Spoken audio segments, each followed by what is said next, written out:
February is a stacked month of video game releases, and there are so many games to choose from, but there have been two I've had my eyes on for the longest time now, and that is Final Fantasy VII Rebirth, the sequel to Final Fantasy VII Remake, and I'm sure you have already guessed by now, Granblue Fantasy Relink. I've been waiting to play this one for quite some time now, as it's been on my radar for almost about 5 years. Wow. This month, I finally got to sit down and try out just a little bit of what's on offer here, so I want to share some of my initial thoughts as we wait for the game's launch next month. Spoiler alert, this is really good.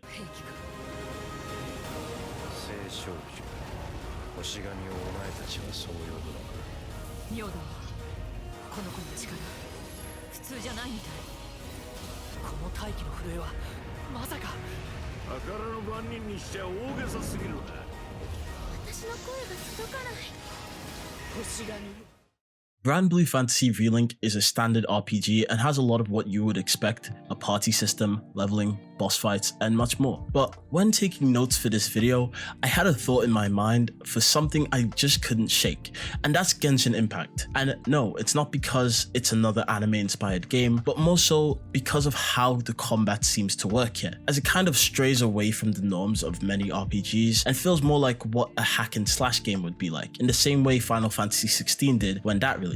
Like many RPGs in recent years, it's taken a slight departure from the turn-based strategic battling the genre is known for in favor of something more action-based. This makes the gameplay feel like an evolution of the norm, as you're still technically in control of your party, but you don't play or attack as all of them. Instead, the group works in unison, dealing a barrage of attacks at enemies, and it's your goal as the one playable character to lead this attack in any role you want. What this game requires from your party is synergy. Despite you not controlling all of their moves for them, depending on how well you manage to build your party to synergize, they can come together to be more or less effective against a lot of the enemies you encounter. And this is why I had Genshin Impact in my mind. Of course, here we aren't really worried about mixing elements, but we are trying to create combos. Having enemies get frozen so that melee characters dependent on chaining combos together can really let loose. Or having characters who play the range role in your party so that they can shoot at enemy weak points so they're being stunned more often. From what I got here, you want a party that can do a lot of stunning while being able to apply buffs and debuffs, so that your DPS can really let loose on the boss, or at least that's how I played. I also love the fact that they've added a way to make those characters you don't control still feel very involved in your combat using interactive systems. For instance, the linking, which is basically like a punish to enemies who are stunned, acting as a follow-up attack, and when done enough, you slow down time, dealing punishing damage to that enemy or enemies for a period of time. And finally, the ultimate abilities called Skybound Arts, which you essentially want to sync together to really maximize your damage output. All this coming together really immerses you in that team dynamic and makes this feel like a true party from a more traditional RPG. The gameplay here is basically balancing all these aspects and abilities like clockwork to be as effective and efficient as possible, and that's why there's a real importance on synergy here. I think I will spend the entirety of my experience in the full game trying to make the best team I can, because when a character doesn't really fit into your playstyle, you'll definitely notice that because they stick out like a sore thumb. Speaking of the characters, this demo had about 10 of them or so. There were a lot of characters to choose from, and more to come in the full game. I only managed to play 8 of the 10 available, but what I noticed and what I really appreciated here is that all these characters felt distinct and they all have unique playstyles, allowing you to discover so many alternative ways to synergize your attacks. All the characters had 4 skills to use and a 5th one that you could swap to if you didn't like the base choices, making them very customizable so you could fit them into your desired playstyle. Some of these skills were really strong and added something that you didn't know you were missing until you tried them out. But what really brings this character customization together is gearing for the characters. In the demo, they had each of their base weapons and alternative weapons you could swap between. Just changing the weapon would alter the character's playstyle, as a character who was built for flat DPS could now be built for something like stun damage because of their weapon choice, and also because of something called sigils. This game's type of materia or gem system where you equip a character with up to 3 sigils, as of what I saw in the demo at least. This allows you to alter the character's strengths, as you can increase their base weapon damage, max health, make them the character that takes the most aggro, or even reduce how long their skill cooldowns are. You could mix and match these sigils around so that each character gets a mix of the benefits, or you could use them all on one character to get more effectiveness out of the sigils. The story in this demo was on the shorter side, basically being a few objectives and a boss fight before the game's trailer began to play. And from what I saw, I really think it has potential to be good, but the full game and some more knowledge of the plot will definitely be important in making a solid judgment for it. it. What I will judge is the level design, as yes,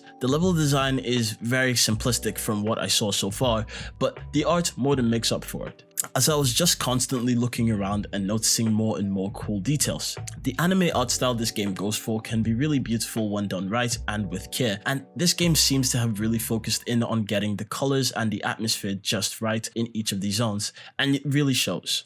On the basic gameplay side of things, while playing the story, all I had to do was go around and rescue villagers from enemies, but there were other things to find along the way, like hidden items or optional side activities, or challenges to take part in for some extra rewards. But like I mentioned, the story in this demo was very short, and I have to emphasize, it was very short. Most of my playtime and fun here was spent doing quests, which can be done in your own party or with online player controlled characters. Now, sadly for me, when I tried to play online, this happened, but I was still able to enjoy what was on offer here. This demo had 3 missions, consisting of a survival and 2 separate boss fights, and each mission was tougher than the last one, but we were given a lot of gear to experiment with, so it was honestly a good way for me to try out what works and what doesn't work for launch, allowing me to test out a lot of the unique builds and team comps. Now, I have to stress this again, as I mean it, this game looks amazing. Like, the Elgato 1080p recording here will 100% not do it justice, so please just go ahead and play this demo yourself. This is actually something that is really impressive to look at visually,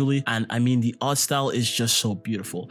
I really love when there's a stylistic approach to visuals, as you can always see the craft on display. The shading, the color selection, and the atmosphere allows it all to feel like you could pause the game at any time and get a really good screenshot. So as usual in these videos, here's what I liked about this game and what I didn't like. The sheer amount of characters here is very impressive, as they each offer unique abilities and playstyles that can really work well in the right groups and with the right gear. The quests, if they continue to be anything like the 3 I played here, are going to be great. I think I'll really enjoy chasing max rank in all of them when the game fully releases, as I was having a fun time getting my clear times faster and faster the more I tried. The party systems here make the characters you're not controlling feel more involved, like the link system and skybound arts, making you play off of the other characters and then play off of you, which I think is a really good way to combine that feeling of a true party without you controlling all of the characters at once. And vaguely enough, the feeling. I know, it's very vague, but this is a mix of everything from the music to the sound effects to the haptics on the controller. It was all surprisingly very immersive, and the smooth performance on the PS5 was a massive plus for me. There were literally no issues I can recall of in this experience other than not being able to find other players for online play, so I'm hoping the entire game is going to be this polished throughout come launch. Now, here's what I didn't like. The camera in this game felt kind of weird. This will probably only apply to those of you who are on controller, but regardless of how much sensitivity it was on, it felt very sluggish and unresponsive sometimes, like it was lagging behind me or something. If this is a purposeful design choice, I really don't appreciate it,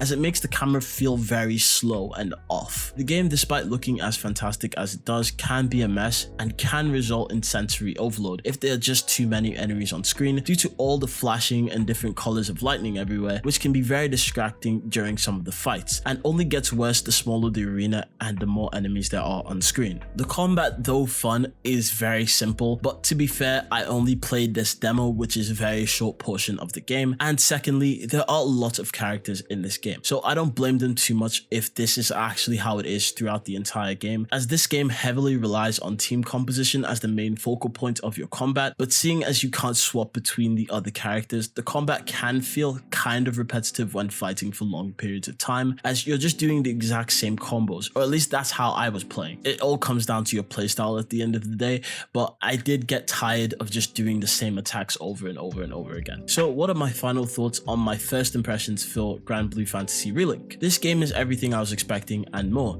In my mind, this feels like what Final Fantasy 16 could have been if we just got a slightly better party system in there. This feels great and looks great, and judging by the very confident developers, I think they know that too, giving us this very well polished and somewhat lengthy demo that runs and performs almost perfectly. This is a very well polished experience from what I saw so far, and now I can't wait to play and experience the rest of it to see what else the developers have in store for us. Remember, these are just my first impressions, and I do have a full review for this one on the way as soon as I finish the game.